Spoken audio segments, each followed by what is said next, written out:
Hai, assalamualaikum warahmatullahi wabarakatuh. Apa kabar teman-teman? Semoga teman-teman yang datang ke channel aku semuanya sehat walafiat ya. Nah, ketemu lagi sama aku, seorang ibu rumah tangga yang tinggalnya masih di kontrakan. Nah, kadang-kadang kalau pagi itu aku suka bingung mau ngapain. Nah, biasanya kegiatan aku tuh kalau pagi diawali dari jam 4 subuh ya teman-teman. Karena kalau pagi itu aku selalu menyiapkan bekal untuk suami yang berangkat kerja. Dan biasanya kalau suami udah berangkat kerja itu aku suka bingung mau ngapain. Nah, ini aku pagi-pagi iseng tadi beli jajan. Di sini aku beli jajan ataupun cemilan, apa namanya, ketan putih ya teman-teman, sama misro. Nah, ini aku mau sarapan dulu sebelum menghadapi pekerjaan aku di pagi hari ini yang super duper banyak. Jadi sebelum aku beberes rumah, aku mau sarapan dulu supaya ada tenaga ataupun lebih semangat lagi dalam beberes rumah. Nah, mungkin di video kali ini videonya durasinya lumayan cukup panjang ya teman-teman, sekitar 15 menit. Mudah-mudahan teman-teman nggak bosen ngelihat video aku, nggak bosen ngelihat suara aku ataupun ucapan aku yang ucapannya itu diulang-ulang terus itu aja. Dan semoga video yang aku share ke teman-teman sekalian bisa bermanfaat dan semoga teman-teman suka. Nah, ini aku udah selesai sarapannya. Nah, setelah aku selesai sarapan, aku beberesnya di ruang tamu dulu ya teman-teman. Nah, ini tuh sekitar jam setengah 6 pagi. Ini aku belum buka jendela ya teman-teman karena di luar juga masih gelap. Ini jendelanya belum aku buka dulu. Ini aku mau beberes di ruang tamu dulu. Dan ini aku lagi bersihin meja sudut yang ada di ruang tamu aku. Nah, biasanya meja sudut ini suka banget ditaruhin kayak makanan ataupun susu, ini lengket-lengket. Nah, ini aku mau bersihin dulu ya teman-teman. Aku elap menggunakan kain yang udah aku basahin dengan air. Nah, ini untuk pekerjaan yang selanjutnya yaitu aku mau bersihin TV. Jadi TV aku ini udah sekitar 1 mingguan belum aku bersihin dari debu-debunya. Dan ini mau aku bersihin juga untuk bando dari TV-nya. Nah, biasanya aku melakukan bersih-bersih itu aku jadwal ya teman-teman, kayak jadwal bersih-bersih rumah seminggu sekali. Nah, biasanya itu aku jadwal untuk bersih-bersih debu-debu yang ada di barang rumah aku itu sekitar 1 minggu sekali. Seperti jadwal untuk membersihkan debu-debu yang ada di TV, di kipas ataupun di sofa. Nah, buat teman-teman gimana nih? Apakah udah beberes rumah? Yuk lebih semangat lagi beberes rumahnya, aku temenin sambil nonton video aku. Nah, biasanya aku kalau dalam beberes rumah itu aku jadwal ya teman-teman. Jadi ada jadwal bersih-bersih harian, mingguan, bahkan bulanan. Nah, kalau untuk jadwal beberes harian itu biasanya ya kayak nyapu, ngepel, nyuci piring, masak, itu jadwal harian ya teman-teman. Nah, biasanya itu kalau jadwal beberes mingguan itu seperti kayak mengelap-ngelap di bagian TV, lap-lap di kipas, di sofa dan yang lainnya. Jadi kalau rumah yang rajin banget dilap-lap dari debu, rumah itu perabotannya itu bakalan lebih terlihat mencolok warnanya ya teman-teman, ketimbang enggak dilap-lap. Karena kalau debu udah nempel di perabotan kita itu pasti warnanya akan sama seperti abu-abu gitu.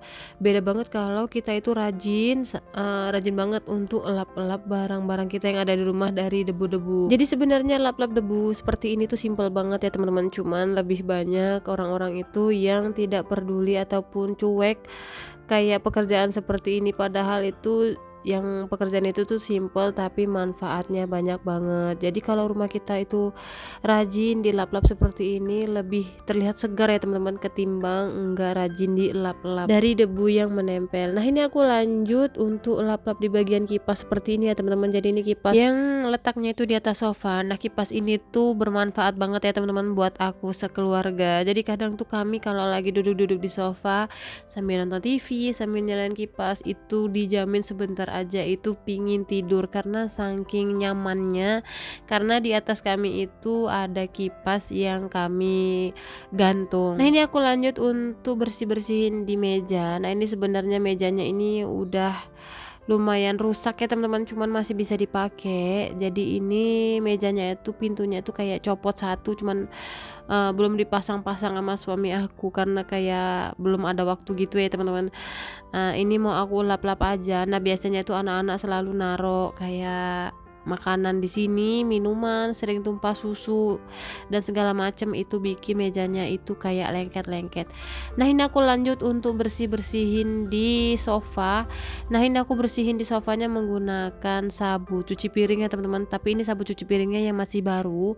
Nah ini aku gosok-gosok seperti ini aja. Jadi ini sofanya itu kotor karena anak-anak itu suka banget makan di atas sofa seperti makan nasi ataupun makan jajan. Ini sofanya itu kayak kena noda-noda gitu ya teman-teman. Ini kayak susah banget hilangnya. Jadi kalau cuman kayak di vakum-vakum gitu aja itu nggak bakalan hilang. Jadi ini harus menggunakan air dan sabun cuci piring. Nah ini aku menggunakan air sama sabun ya teman-teman. Ini agak basah cuman nggak apa-apa karena dia nanti bakalan kering sendiri. Karena nanti bakalan dinyalain kipas dan nggak berapa lama airnya itu akan kering sendiri. Jadi sebenarnya kita tuh sebagai seorang berumah tangga emang diwajibkan untuk menjaga barang yang ada di rumah ya teman-teman, ataupun merawat. Nah sebenarnya di sofa aku ini nggak terlalu kelihatan juga kalau secara kasat mata dilihat kotor-kotorannya, cuman kalau dibiarin begitu aja jadi kotoran itu bisa menumpuk yang mengakibatkan noda-nodanya itu bakalan susah dihilangkan. Jadi ini hal yang biasa aku lakukan setiap seminggu sekali ataupun bahkan setiap kali kotor aja itu harus dihilangkan supaya noda-nodanya itu nggak menumpuk. Nah ini aku lanjut di bagian kamar ya teman-teman. Ini aku mau bersihin kaca yang ada di pintu tengah. Jadi di kontrakan aku itu di kamarnya itu ada pintunya ya teman-teman. Nah biasanya itu kan kalau kontrakan itu petakan tapi nggak ada berpintu. Nah kalau di kontrakan aku ini alhamdulillahnya ada pintu. Jadi kalau ada pintu kayak gini lebih nyaman ya teman-teman, lebih punya privasi. Jadi orang-orang itu nggak sembarangan keluar masuk ke kamar kita mentang-mentang nggak ada pintunya. Nah di belakang pintu ini aku meletakkan kaca. Nah sebenarnya aku tuh bingung mau naruh kaca di mana, cuman supaya lebih aman aja aku meletakkan kacanya di belakang pintu. Karena kalau di belakang pintu itu menurut aku pas pintunya lagi keadaan terbuka, kacanya bakalan tertutup.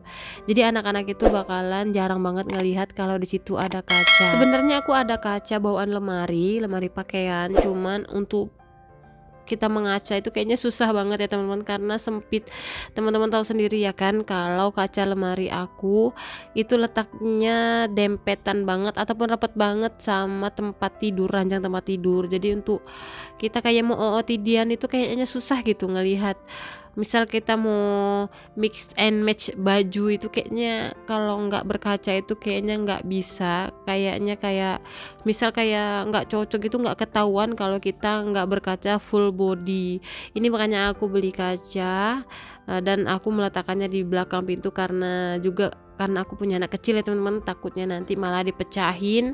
Dan alhamdulillahnya semenjak aku membeli kaca dan aku meletakkan di belakang pintu ini aman karena pas pintu dalam keadaan terbuka kacanya itu tertutup. Nah ini setelah aku bersih-bersih di atas meja hijau, ini aku lanjut bersih-bersih di bagian rak sepatu seperti ini ya teman-teman. Nah kita itu sebagai seorang berumah tangga harus pintar-pintar menyusun barang dan kita harus melakukan decluttering ya teman-teman, ataupun menyortir barang-barang yang tidak terpakai. Nah seperti di sepatu-sepatu ini aku pas lagi beberes aku menemukan sepatu yang kiranya enggak terpakai. Nah ini mau aku buang supaya lemari ataupun tempat rak sepatunya ini lebih muat banyak. Jadi kita itu wajib banget melakukan decluttering. Misal barang-barang yang udah nggak terpakai itu wajib kita buang ya teman-teman. Misal kita udah membeli barang yang baru, barang yang lama yang kiranya nggak terpakai itu wajib kita buang. Nah kebetulan pas aku lagi beberes ini aku ketemu sama sepatu yang kayaknya menurut aku ini udah nggak dipakai dan ini mau aku buang. Nah sebenarnya manfaat dari decluttering itu banyak banget ya teman-teman untuk kesehatan kita. Salah satunya itu untuk menghilangkan stres. Jadi kalau kita melihat barang-barang yang udah terlalu menumpuk di rumah itu kadang kita tuh stres, ini barang mau diapain ya gitu. Jadi mendingan kalau menurut aku barang yang udah gak terpakai itu buang aja. Misal kalau teman-teman ada beli barang baru kayak baju baru, itu baju-baju yang lama yang udah kiranya teman-teman gak pakai itu sebaiknya dibuang. Jadi supaya barang-barang yang di rumah kita itu juga enggak terlalu menumpuk. Dan anjuran kita sebagai seorang muslim, kalau kita itu menumpuk barang terlalu banyak di dalam rumah, misal barang nggak terpakai itu katanya itu bisa menghambat rezeki kita ya teman-teman. Jadi lakukanlah decluttering supaya rumah kita itu terlihat lebih lega dan juga kita itu nggak terlalu stres melihat tumpuk-tumpukan barang yang ada di dalam rumah kita. Jadi misal kemarin itu kan aku punya ayunan bayi, mainan anak-anak yang kiranya itu udah nggak aku pakai lagi, itu bener-bener aku buang ya teman-teman. Seperti kayak ayunan itu, kayak ayunan dari rotan, itu kan aku bingung ya naruhnya di mana karena kan kontrakan aku ini sempit. Jadi kemarin itu ada yang mau, kebetulan ada yang mau, jadi bukan aku buang ya teman-teman, ada yang mau jadi aku kasih aja ke dia ketimbang aku buang. Jadi karena barang itu bisa bermanfaat buat orang lain, mendingan aku kasih aja. Nah ini aku lanjut lagi ke video ya teman-teman. Ini aku lanjut beberes di bagian dapur. Nah dapur aku ini kan bener-bener sempit ya teman-teman. Jadi dapur aku ini ukurannya cuman nggak nyampe 2 meter ya teman-teman, sekitar 1 meter lebih 50 cm kalau nggak salah ya, karena aku ngitungnya itu dari kitchen set. Jadi kitchen set aku itu ukurannya 1 meter dan sisanya itu benar-benar sekitar paling 50-an senti gitu ya teman-teman. Jadi benar-benar mungil. Ini makanya dapur aku ini gampang banget berantakan. Jadi misal kayak piring-piring itu udah turun berapa biji aja ke wastafel, itu terlihat bener-bener kayak numpuk dan sumpek banget. Dan memang harusnya kalau dapur yang sumpek ataupun dapur yang mungil itu ketika kita mengotori piring ataupun habis masak itu harus dicuci ya teman-teman, supaya enggak kelihatan sumpek dan berantakannya. Jadi di sini mungkin ada teman-teman yang bingung, kok wastafel aku itu ataupun dapur aku itu tempat cuci piringnya itu di sudut seperti itu ya, karena emang meja yang di sebelah aku yang ada kompornya itu sebenarnya itu meja tambahan dari suami ya teman-teman. Jadi untuk meja wastafel aku itu sebenarnya cuma segaris gitu aja yang aku lagi bersihin sekarang. Nah itu meja itu untuk meletakkan kayak piring, dispenser beras dan sendok-sendok aja itu udah penuh. Jadi tuh aku bingung mau naruh kompor di mana. Jadi kemarin itu aku minta sama suami untuk dibuatkan meja lagi ataupun meja tambahan. Nah mejanya seperti itu ya teman-teman. Di belakang aku itu ada meja yang isinya itu kompor sama panci-panci. Jadi itu gunanya untuk aku memasak setiap hari. Jadi ya karena benar-benar semungil itu dapurnya, jadi buat naruh kompor aja enggak muat ya teman-teman. Cuman ya mau gimana lagi ya, harus pintar-pintar. Makanya aku minta sama suami itu untuk minta ditambahin meja. Sebenarnya bisa aja ya teman-teman aku nyari kontrakan lain, cuman aku udah terlanjur nyaman di sini. Selain di rumah aku ini aku deket sama sekolah anak juga, alhamdulillah aku memiliki pemilik kontrakannya itu alhamdulillah baik banget sama aku. Jadi aku tuh kayak nggak enak aja kalau misal pindah dari sini. Sebenarnya bisa aja aku nyari rumah kontrakan yang kontrakannya itu jauh lebih besar, karena kan anak-anakku ada 3 ya teman-teman. Kayak misal kayak di rumahku yang sekarang itu ruangannya terbatas, jadi geraknya anak itu terbatas. Sebenarnya pingin juga memiliki kontrakan yang agak lebaran, cuman aku udah terlanjur nyaman karena di sini juga deket sama sekolah anak.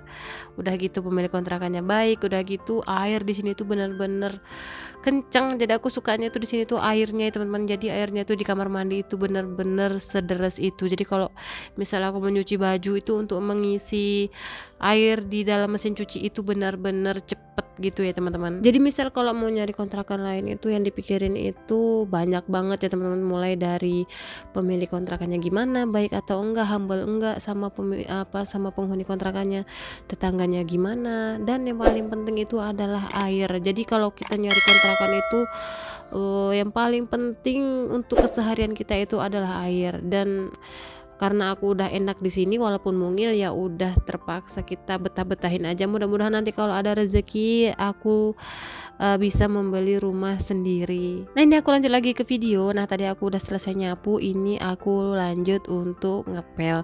Nah enaknya itu kalau punya rumah mungil memiliki lantai sekecil ini, jadi kayak pekerjaan mengepel itu cepet banget selesai ya teman-teman, karena emang benar-benar segaris lurus segitu aja. Jadi dalam hal beberes rumah kayak nyapu ngepel itu cepet banget aku lakuin ataupun aku kerjain, jadi kayak cepet selesainya gitu ya teman-teman.